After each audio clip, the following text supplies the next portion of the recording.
بسم الله الرحمن الرحیم. السلام علیکم زما ګران خواږه ملګرو دوستانو چرته چوي خاد او بادو سي نن موضوع هم تاسو ته پته چې زما پاک افغان او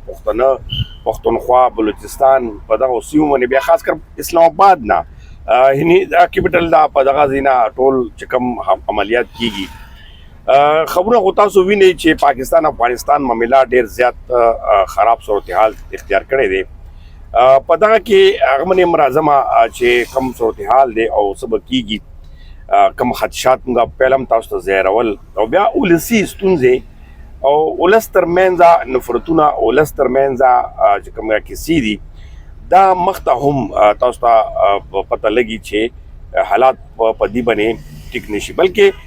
کدا ولس ترمنځ کم یو بل څه خواله او دا هم اوس خرابې طرف ته روان دي ولې چې سوشل میډیا هغه شانتي چې کوم خلک کلاس کې دا چې هغه بار ناس دی او تا د دې پته نه لګي په دې خبره وکاو موضوعات ډیر دي خو ول به زه خاص خبرونه تاسو سره کما چې دغه کم دی طالبانو په دوحه قطر کې امریکا سره مذاکراتو ټیم یو غړی دی شهاب الدین دلاور صاحب دغه یو انکشاف کړی دی چې هغه دغه ویلو چې زلمه خلیلزاد په هغه ټیم کې اني دغه خبره کړې و چې د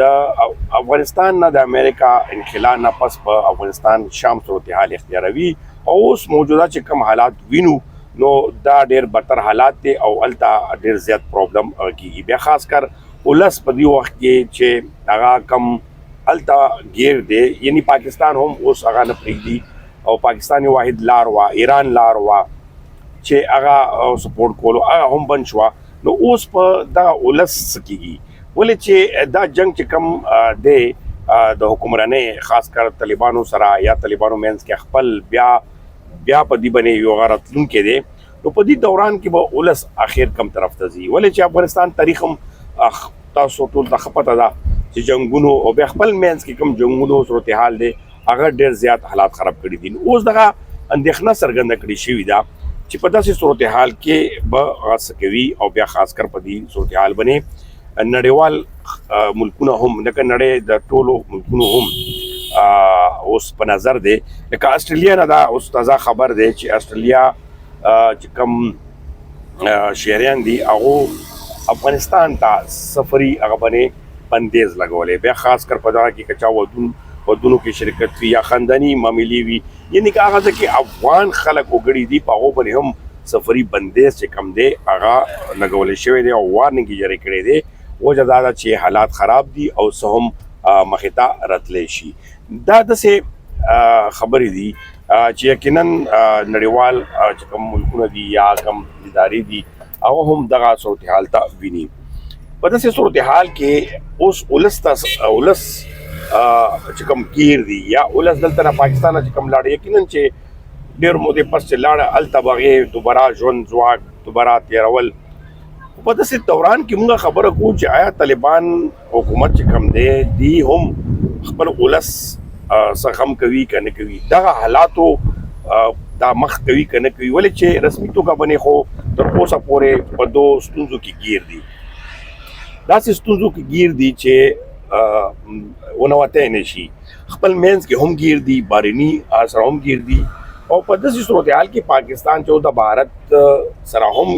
کومه پاکستان خبره کوو نو پاکستان کې هم دی وخت کې یو طرف ته اندرونی لکه کشمیر معاملہ ده د خیبر پختونخوا معاملہ ده پالته کې ترخګرې معاملہ ده مختلف اوزونه اوچتېږي بیا په داسې دوران کې پاکستان دواړه خطا یعنی انډیا او افغانستان دواړو سره په داسې صورتحال جنگ صورتحال اختیار کړی دی چې څه ټایم هم څه پېښېدی شي او دغه حالات پرېږدی شي په داسې صورتحال کې چې هغو په نړۍ کې که د ایران او د امریکا خبره وه هغه وجه باندې خو هغه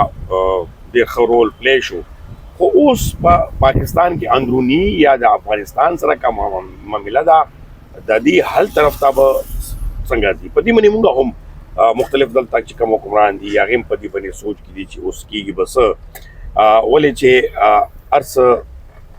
موږ وایو چې سټیټ په لاس اسټیبلیشمنټ په لاس کې دي او په دغه پالیسیانو کې ډېر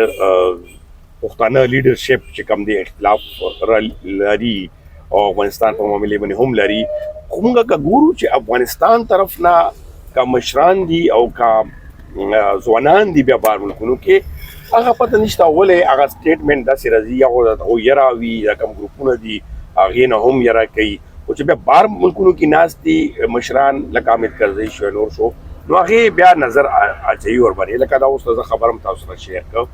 نو په داسې صورتحال کې موږ دا یو پیغام دا ضروري ته ورکوو چې یو فیک نیوز نه ځان وساتئ بل چې کم دغه ځوانان نفرتونه خوروي په سوشل میډیا جنګ جګړې په ټیک ټاک او په سوشل میډیا دا ډېر بد اثر غورځوي او دینه حالات نور خرابېږي حالات خو هم خراب دي خو نور هم خرابېږي او دې سره څه ښه والی نه بلکې پالیسیانې نورې هم سختې کېږي کومې ویزو پالیسي ده هغه نوره هم سختېږي نو دې وجې نه په دو خبرو به لږه ډډه کول ضروري دي ما لږ ځان تاسو سره نن انتظار وکړو انشاءالله چې سره ځي تاسو سره به تازه معلوماتو او په دغه حوالې سره چې کوم فیک نیوز وي هغې مقابلې په حوالې سره به هم راوځو او په دا اویرنس په حوالې سره به هم کوشش کوو نو تاسو ملګرتیا پکار ده او ستاسو کمنټس تاسو رایې ډېر ضروري ده ډېره مننه خوشحاله او باد اوسئ